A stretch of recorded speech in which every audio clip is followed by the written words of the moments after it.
ഈ തിരഞ്ഞെടുപ്പിന് അടുത്ത സമയത്ത്, അതായത് വോട്ടിങ്ങിന് തൊട്ട് മുമ്പ്, പാർട്ടി വിട്ട് പാർട്ടി മാറുന്ന ആൾക്കാർ കൂട് വിട്ട് കൂട് മാറുന്നത് പോലെ മാറുന്നത് ഒരു നല്ല കാര്യമല്ല. അവർക്ക് ആശയപരമായിട്ടുള്ള ആദർശപരമായിട്ടുള്ള ഒരു ദാർഢ്യത്തിൻ്റെ കുറവുണ്ടെന്ന് തന്നെ വ്യക്തമാണ്. ഒന്നത്. രണ്ടാമതായിട്ട്, തനിക്ക് വേദിയിൽ ഒരു കസേര കിട്ടിയില്ല, അല്ലെങ്കിൽ തൻ്റെ ആരെങ്കിലും ബന്ധുക്കൾ മരിച്ചപ്പോൾ അവിടെ പാർട്ടിയുടെ ആൾ അല്ലെങ്കിൽ സ്ഥാനാർത്ഥി വന്നില്ല എന്നൊക്കെ പരാതി ജനങ്ങളുടെ മുമ്പാകെ ഉന്നയിക്കുന്നത് വളരെ നീചവും നാണം കെട്ടതും മ്ലേച്ഛവുമായിട്ടുള്ള പരിപാടിയാണ്. അതിൻ്റെ പേരിൽ മാറുക എന്ന് പറയുന്നത്, നമ്മളോട് പറയുന്നത്, ഈ ആൾ ഇങ്ങനെയൊക്കെ ആൾ വരും, റീത്ത് വയ്ക്കും എന്നൊക്കെ കരുതി, അങ്ങനെ ആളാകാം എന്ന് കരുതി, സ്റ്റേജിലിരുന്ന ആളാകാം എന്ന് കരുതിയാണ് ഈ പാർട്ടിയിൽ പ്രവർത്തിച്ചിരുന്നത്. അതുയർത്തുന്ന ഒരു ആശയത്തിൻ്റേതായിട്ടുള്ള ഒരു ദാർഢ്യമുണ്ടല്ലോ, ആശയത്തിൻ്റേതായിട്ടുള്ള അതിൻ്റെ ഒരു ഉൾക്കാമ്പ്, അതാണ് ആ പാർട്ടിയുടെ സത്ത എന്ന് പറയുന്നത്. ഏത് പാർട്ടിയുടെ ആയാലും ആ സത്തയുമായിട്ട് ഉൾച്ചേർന്നല്ല, വെറുതെ മറിച്ച് തനിക്കൊന്ന് വിലസാനും ഒക്കെ വേണ്ടിയിട്ടാണ് പാർട്ടിയിലേക്ക് വന്നത്. പിന്നെ അതിൻ്റെ വക്താവായിട്ടിരുന്നു കൊണ്ട് ഒന്ന് ഞെളിയാനും ആളാവാനും വേണ്ടിയിട്ടാണ്.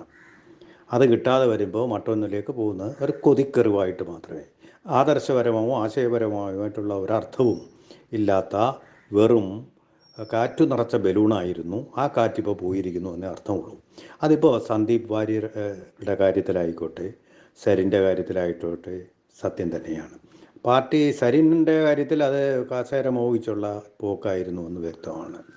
അതായത് ആദർശങ്ങൾ, അതുവരെ ഉണ്ടായിരുന്ന വിശ്വാസങ്ങളും എല്ലാം മാറ്റിവെച്ചുകൊണ്ടാണ് പോയത് എന്നാണ് അർത്ഥം.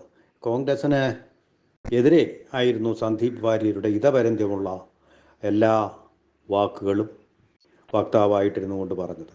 അപ്പോൾ അതിനൊന്നും ഒരു വിലയില്ല. അതൊരു പാർട്ടിയിൽ നിൽക്കുമ്പോൾ പാർട്ടിക്ക് വേണ്ടി പറയുക എന്ന് പറയുമ്പോൾ താൻ ഹിസ് മാസ്റ്റേഴ്സ് വോയിസ്, അല്ലെങ്കിൽ താനൊരു വെറും മെഗാഫോൺ മാത്രമായിരുന്നു എന്നാണ് അതുകൊണ്ട് അർത്ഥമാക്കുന്നത്. അതിനപ്പുറം തനിക്കൊന്നുമില്ല, വ്യക്തിത്വമില്ല എന്നും തന്നെയാണ് മനസ്സിലാവുന്നത്. ഇവരൊക്കെ ബുദ്ധിജീവികളാണെന്ന് ഞെളിയുന്നുണ്ടെങ്കിലും വാസ്തവത്തിൽ ഇവർ നികൃഷ്ട ജീവികളാണ് എന്നേ ജനം കരുതുകയുള്ളൂ. ജനങ്ങളെ അതിന് കുറ്റം പറഞ്ഞിട്ട് കാര്യവുമില്ല. അപ്പോൾ അത്ര ഒരു ആശയത്തിൻ്റെ പേരിലാണ് സാധാരണക്കാരൊക്കെ പാർട്ടിയിൽ നിലപാടുകളെടുക്കുന്നത്. അല്ലെങ്കിൽ അങ്ങനെയാണെങ്കിൽ ഇവർ പണം കൊടുത്ത് വോട്ട് ചെയ്യുന്ന സാധാരണ പ്രജകളുണ്ടാവുമല്ലോ, അത്തരം ആളുകളെപ്പോലെ ഉള്ളൂ എന്ന് മാത്രമേ നമുക്ക് കരുതാൻ പറ്റുകയുള്ളൂ. അപ്പോൾ ഇവിടെ ഒരു കസേര കിട്ടിയാൽ ഇങ്ങോട്ട്, അപ്പുറത്ത് കസേര കിട്ടിയാൽ ഇങ്ങോട്ട് ചലിക്കുന്ന കയ്യാലപ്പുറത്തിരിക്കുന്ന തേങ്ങകൾ മാത്രമാണ് ഇവരെന്നുള്ള ഒരു പുച്ഛവും അവജ്ഞയുമാണ് ഇവരെ പറ്റിച്ചു. എത്ര അലക്കി തേച്ച വിളക്കി തേച്ച ഷർട്ടുകൾ ഇട്ട് പോയാലും ശരി, അതിൽ അങ്ങനെ അർത്ഥം ഇസ്തിരിയിട്ട ഷർട്ടുകളായിക്കോട്ടെ, ഉള്ളിൽ ഈ പൊള്ളയാണ്, ഉള്ളു പൊള്ളയാണ് എന്നുള്ളത് തന്നെയാണ് മനസ്സിലാവുന്നത്. ഇതൊക്കെ അങ്ങോട്ടോ ഇങ്ങോട്ടോ പോയതുകൊണ്ട് ഈ പാർട്ടികൾക്കൊന്നും സംഭവിക്കാൻ പോകുന്നില്ല. പക്ഷേ ഇവരെക്കുറിച്ച് ഉണ്ടായിരുന്ന, ഇവരെ വിഗ്രഹങ്ങളായിട്ട് ആരാധിച്ചു കൊണ്ടിരുന്ന ചില ആൾക്കാരുണ്ട്. ആ വിഗ്രഹങ്ങൾ അവരുടെ മനസ്സിൽ നിന്ന് ഉടഞ്ഞ് തകർന്ന് നിലം പരിശാവും എന്നുള്ളത് മാത്രമാണ് പറയാനുള്ളത്. ഇത് ഇവരെ ഹീറോകളായിട്ട് ഈ ആവേശിച്ച പാർട്ടികൾ ഇവരെ എന്തുമാത്രം കുറ്റപ്പറ്റി, ഇവരുടെ ആശയങ്ങളെ, താങ്കളുടെ പാർട്ടിയെ പറ്റി എന്തെല്ലാം കുറ്റങ്ങളാണ് ഇവർ പറഞ്ഞിട്ടുള്ളതെന്ന് ചിന്തിച്ചിട്ടുണ്ടോ?